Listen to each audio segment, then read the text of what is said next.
HM TV की videos में एक बार फिर से खुशामदीद। दोस्तों, मौत हमारी ज़िंदगी की एक बहुत बड़ी हकीकत है। अमीर हो या गरीब, कोई किसी भी मज़हब को मानने वाला हो, दुनिया के किसी भी कोने में रहता हो, कोई भी इंसान मौत को जुटला नहीं सकता। तकरीबन हर मज़हब के मानने वाले लोग ये भी जानते हैं कि मौत के बाद हमारा हिसाब किताब होता है और हमारी असल ज़िंदगी शुरू होती है। लेकिन दोस्तों, एक मुसलमान होने की हैसियत से हम मौत के बाद का सफ़र कैसा होता है, इसके मुतालिक बहुत कुछ जानते हैं। हमारा दीन हमें इस मुतालिक काफ़ी कुछ बताता है। दोस्तों, इंसान पैदा होता है, अपनी ज़िंदगी गुजारता है और कब हमारा ये सफ़र ख़त्म हो जाता है हमें पता नहीं चलता। जब इंसान की मौत हो जाती है और इंसान को कब्र में उतारा जा रहा होता है तो मुर्दा इन लोगों के कदमों की आवाज़ सुन सकता है जो इसको दफना कर वापस जा रहे होते हैं। और अब इंसान की रूह को आलम बरज़ख में रहना होता है। देखिए दोस्तों, रूह क्या होती है, हमारे पास इसकी बहुत लिमिटेड नॉलेज है। अल्लाह ताला कुरान पाक में सूरह अल इसरा में फरमाते हैं, और तुमसे रूह के बारे में सवाल करते हैं, कह दो कि वो मेरे परवरदिगार की एक शान है और तुम लोगों को बहुत कम ही इल्म दिया गया है। यानी दोस्तों, रूह के मुतालिक हमारे पास बहुत कम इल्म है, लेकिन हम कुछ बातें ज़रूर जानते हैं, जैसा कि आलम बरज़ख की ज़िंदगी।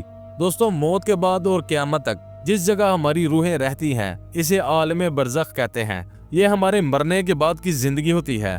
क़यामत तक के लिए एक ऐसा वेटिंग एरिया है जहां रूहों को क़यामत का इंतज़ार करना होता है। बरज़ख का मतलब एक पर्दा होता है, एक अनदेखी दुनिया जिसमें रूहें क़यामत तक रहेंगी।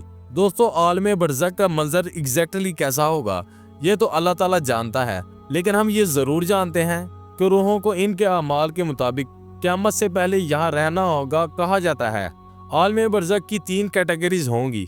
पहली कैटेगरी जहाँ बेहद नेक और पाक रूहें मौजूद होंगी, इनको हर किस्म की नेमत मुयस्सर होगी।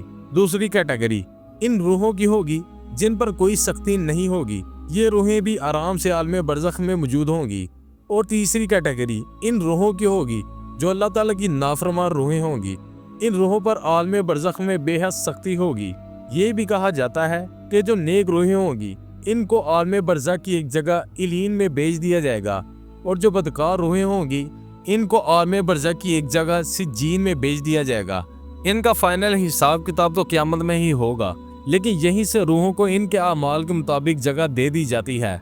लेकिन जैसा कि मैंने कहा कि आलम बरज़ख का मंजर एग्जैक्टली कैसा होगा, क्या रूहें वहाँ कुछ खाएंगी पिएंगी, ये सब अल्लाह ताला ही जानता है।